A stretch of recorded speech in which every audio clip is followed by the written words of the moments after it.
జీవితంలో ఏది జరిగినా మంచి కారణంతోనే జరుగుతుంది అంటారు. కానీ దాన్ని మనం అన్ని వేళలా నమ్ముతామా? ఈ సత్యాన్ని అర్థం చేసుకోవడానికి మీకు సహాయపడే కథను నేను ఒకటి పంచుకుంటాను. చెట్లు గుసగుసలాడే దట్టమైన పచ్చని అడవిలో యువకుడు ఒక ఋషి వద్దకు పరిగెత్తుకుంటూ వచ్చి కన్నీళ్లు కార్చుకుంటూ ఋషి పాదాలపై పడ్డాడు. అతని శరీరం దుఃఖంతో వణుకుతోంది. ఆ యువకుడి భుజాన్ని సున్నితంగా తట్టి "ఏమైంది నాయనా" అని అడిగాడు ఋషి.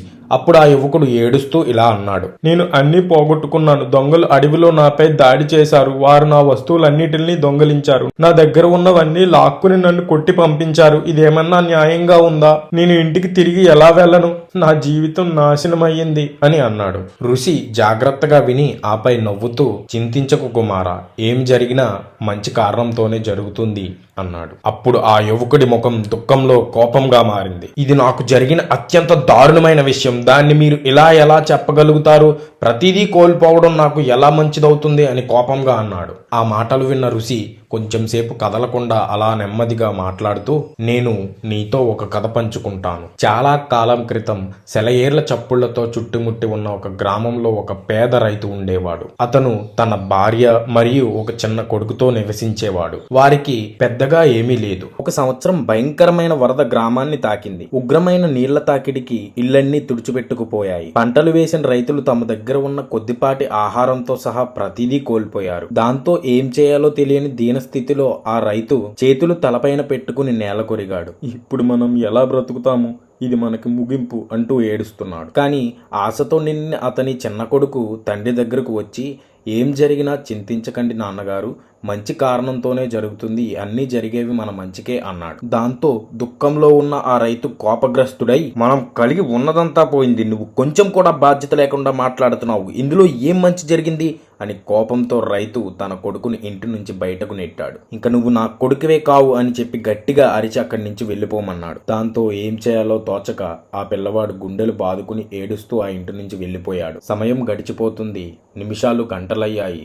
సాయంత్రం వేళ అవ్వగానే రైతు తన కఠినమైన మాటలకు చింతించడం ప్రారంభించాడు. "నేనేం చేశాను" అనుకున్నాడు. కానీ చాలా ఆలస్యమైంది. అకస్మాత్తుగా వరద నుండి ప్రజలను రక్షించడానికి, గ్రామంలో సహాయక చర్యలు అందించడానికి ఒక పెద్ద బోట్ వచ్చింది. అది చూసి ఆ రైతు భార్య నవ్వి "నా కుమారుడు సరైన వాడే" అని చెప్పింది. దానికి ఆ రైతు "సహాయం అయితే అందింది, కానీ మనం మన ఇల్లు, ఆహారం అన్నీ కోల్పోయాం. ఇది ఏ రకంగా మంచి జరుగుతుంది? చాలా విలువైన జ్ఞాపకాలు అవి మనం ఇక్కడ కోల్పోయాం. దీనివల్ల ఎలాంటి మంచి జరుగుతోంది" అని అన్నాడు. సమయం గడుస్తుంది. రోజులు వారాలయ్యాయి. వారాలు నెలలుగా మారాయి. ఆ రైతు, ఆమె భార్య ఒక్కరోజు బ్రతకడానికే చాలా కష్టపడుతున్నారు. బహుశా మనం మళ్ళీ మన పాత జీవితాన్ని పునఃప్రారంభించాలి అని అతని భార్య సూచించింది. "మీరు నగరానికి వెళ్ళి పని చేసుకురావాలను" అని ఆమె అనగానే దానికి ఆ రైతు అంగీకరించాడు. అతను పని కోసం రోజుల తరబడి ఆ నగరంలో వీధి వీధి తిరుగుతున్నాడు. ఎక్కడ చూసినా ఎవరిని అడిగినా అతనికి పని ఎవ్వరూ ఇవ్వలేదు. దాంతో ఆ రైతు మెల్లగా ఆశలు కోల్పోవడం ప్రారంభించాడు. చివరిగా ఒక వ్యాపారి వద్దకు వెళ్లి "దయచేసి నాకు పని ఇప్పించాలి" అని దీనంతో ప్రాధేయపడి అడగగా ఆ దయగల వ్యాపారి అతన్ని చూసి జాలిపడి అతనికి ఒక ఉద్యోగం మరియు ఉండడానికి స్థలం కూడా ఇచ్చాడు. అలా కొన్ని సంవత్సరాలు గడిచాయి. రైతు ఒక సాయంత్రం కష్టపడి పనిచేసి ఇంటికి వచ్చి విశ్రాంతి తీసుకుంటూ ఉండగా హఠాత్తుగా ఎవరో తలుపులు కొడుతున్నట్టు వినిపించింది. అప్పుడు ఆ తలుపులు తెరిచి చూడగా నాన్న అంటూ అతని కుమారుడు ఎదురయ్యాడు. దాంతో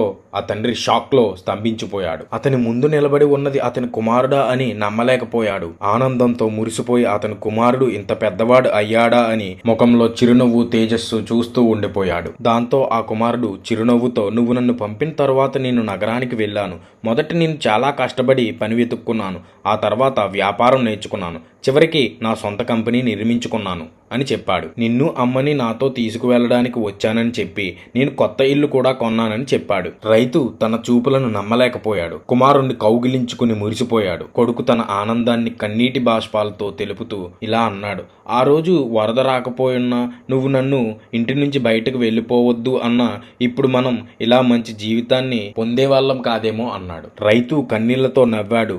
"నువ్వు చెప్పింది నిజమే బాబు. జరిగింది అంతా ఒక కారణం చేతనే జరుగుతుంది అనుకోవాలి" అన్నాడు. అలా ఋషి తన కథను ముగించి యువకుడి వైపు చూశాడు. కొన్నిసార్లు జీవితం మనం అనుకున్న దానిని తీసేస్తుంది. దాని అర్థం మనకు ఇంకా మంచిదాన్ని ఇవ్వడానికి మాత్రమే. యువకుడు నిశ్శబ్దంగా ఈ కథంతా విన్నాడు. కానీ ఇంకా అనిశ్చంతగా నేను ఓడిపోయాను, అయినా ఇది నాకు ఎలా మంచిది అనేసరికి ఋషి నవ్వి అతనికి ఒక చిన్న రత్నం లాంటి రాయిని ఇచ్చాడు. ఇది నేను అడవిలో కనుగొన్నది, ఇది నీకు సహాయపడవచ్చు అని ఆ యువకుడు చేతిలో పెట్టాడు. అప్పుడు ఆ యువకుడు ఆ రాయిని దగ్గరగా చూసి ఇది సాధారణ రాయి కాదు అని గ్రహించాడు. అది ఒక తత్వవేత్త రాయి. ఇది అద్భుతమైన విలువకు ప్రసిద్ధి చెందింది. నువ్వు నీ వస్తువులను పోగొట్టుకోకపోతే నువ్వు నన్ను కలవలేవు, నేను దీన్ని నీకు ఇవ్వలేను. నువ్వు దానిని నగరంలో అమ్మి కోల్పోయిన దాన్ని తిరిగి పొందవచ్చు అన్నాడు. దాంతో ఆ యువకుడు అడవిని విడిచిపెట్టి విచారంగా కాకుండా ఆశతో నిండి నగరంలోకి వెళ్ళాడు. తన విధిని మార్చగల మెరిసే రత్నాన్ని మోసుకెళ్లే ఆ యువకుడి జీవితం ఊహించని సవాళ్లతో నిండి ఉంది. కొన్నిసార్లు ప్రతిదీ కోల్పోతున్నట్లు అనిపించవచ్చు, కానీ మంచి లేదా చెడు అనే ప్రతి సంఘటనను గుర్తుంచుకోండి. మనం వెంటనే అర్థం చేసుకోలేకపోవచ్చు. కష్టమైన క్షణాలు తరచుగా వచ్చిన గొప్ప అవకాశాలు మరియు మంచి ఆశీర్వాదాలు మనకు దారి చూపించవచ్చు.